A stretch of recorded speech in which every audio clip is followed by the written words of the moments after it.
बुजुर्ग लोग कहते थे कि पहले घर परिवार वालों का सम्मान करो। बाहर वालों का सम्मान कर रहे हो और घर परिवार वालों का अपमान कर रहे हैं, तो ये सम्मान फिर सम्मान के लायक नहीं है ना।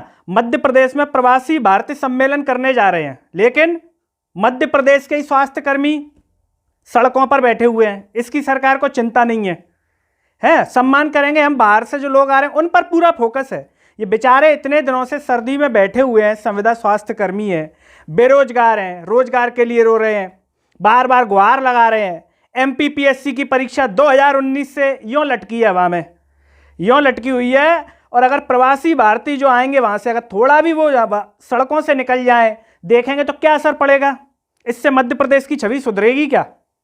इस पर बोलने को अभी कह दो तो मिर्च लग जाएगी, फिर उनको वो सब फिल्में याद आ जाएंगी, पठान याद आ जाएगी, हिंदुत्व याद आ जाएगा, काम की बात याद नहीं आएगी।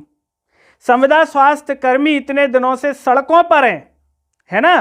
प्रवासी भारतीय सम्मेलन होने वाला है और मध्य प्रदेश के स्वास्थ्य मंत्री प्रभुराम चौधरी जी अपनी क्लिच लगा के बढ़िया मैरून कलर की कोटी में फिर रहे हैं। ये नहीं कि वहां चले जाते किसी जिले में जाकर के और उनसे शांतिपूर्वक बात करते, इंदौर के संविदा स्वास्थ्य कर्मियों से ही बात कर लेते, है ना, कि इंदौर में ही प्रवासी भारतीय सम्मेलन हो रहा है।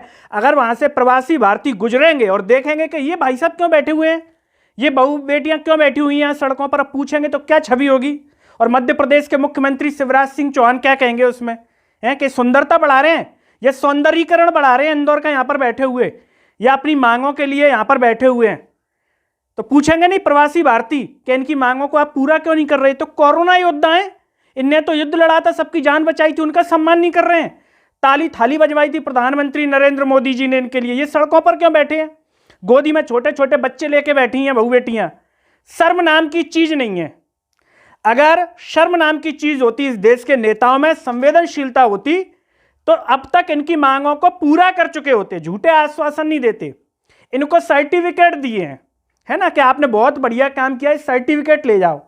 उन्होंने उन सर्टिफिकेटों को जला दिया, मध्य प्रदेश के भीतर जला दिया। अन्य राज्यों में भी यही हाल होंगे पता नहीं है ना, जला दिया। सोचिए क्या बीत रही होगी उनके ऊपर कि हम जंग लड़े कोरोना की और इन सर्टिफिकेटों को जलाना पड़ रहा है। नेताओं के आश्वासनों को जला दिया, आज इंदौर में नेताओं के आश्वासनों को भी जला दिया गया है। इससे आप अंदाजा लगा सकते हैं कि मध्य प्रदेश के नेताओं पर यहाँ के नागरिकों को कितना विश्वास है। उनके आश्वासनों को जला रहे हैं, यानी कि उनकी बातों पर 2 कौड़ी का विश्वास नहीं है।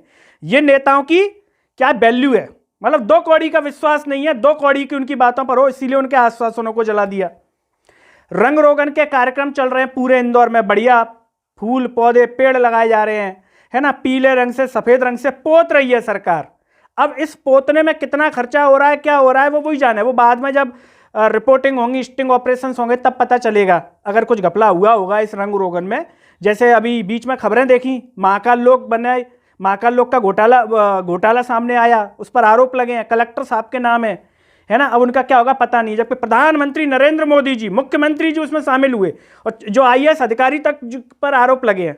ये मध्य प्रदेश में विकास चल रहा है। प्रवासी भारतीयों को दिखाएंगे हम कि हमारा मध्य प्रदेश कैसा है। यहाँ बेरोजगार परेशान, यहाँ संविदा स्वास्थ्य कर्मी परेशान, यहाँ सरकारी भर्तियों पर जो मूल नागरिकों का यहाँ कर जो मूल निवासी हैं उनका कोई अधिकार नहीं है, अन्य राज्यों को दिया जा रहा है। जबकि भाषणों में कुछ और कहा जा रहा है, भाई दो अन्य राज्यों को, लेकिन भाषणों में मत बोलो फिर कि मूल निवासियों का अधिकार है यहाँ पर। इसका भी कोई पत्रकार सवाल पूछने नहीं जाएगा, वरना उसके सरकारी उसमें नंबर कम हो जाएंगे चैनल और उसके, जबकि हकीकत ही है। और भाषणों में देखेंगे तो कलेक्टर सस्पेंड, एसपी सस्पेंड, फलाने सस्पेंड, ये विकास है। तो प्रवासी भारतीय जब यहाँ आएंगे तो क्या बीत रही होगी, है क्या देखेंगे वो इंदौर में और मध्य प्रदेश में। हर जिले में संविदा स्वास्थ्य कर्मी जो है सड़कों पर बैठा हुआ है और मरीज परेशान हो रहे हैं। अगर इस मध्य प्रदेश के स्वास्थ्य मंत्री जी इतने संवेदनशील होते, इतने चिंतित होते नागरिकों की, इनको चिंता होती, तो अब तक इसको सॉल्यूशन निकाल चुके होते इसका, लेकिन नहीं। कांग्रेस आरोप लगाती है 50 करोड़ में बिके, तो इस सवाल तो खड़ा होगा ना अपने आप में कि भाई आपको 50 करोड़ से मतलब था क्या जो कांग्रेस कह रही है। आप तो कह रहे थे कि हम जनसेवा के लिए आए, तो जनसेवा दिख क्यों नहीं रही। उनके चरणों में जाएं, उनके पैर छुए, माफी मांगे संविदा स्वास्थ्य कर्मियों से। ये तो कोरोना योद्धा है, प्रोत्साहन राशि मिली नहीं, 50 लाख की कही थी, कितनों को मिल गई सरकार दिखा दे आंकड़े। तो वो कुल मिलाकर के ये है कि प्रवासी भारतीय जितने भी आएंगे वो गर्व करेंगे या शर्म करेंगे, ये मध्य प्रदेश के मुख्यमंत्री जी को विचार कर लेना चाहिए। अगर हर जिले में नागरिक सवाल पूछना कर दे विधायक से, किसी भी दल का हो, तो मैं कह रहा हूं मुंह छिपाने जगह नहीं मिलेगी विधायकों और नेताओं को। पूछ लें सवाल, लॉजिक बात करें।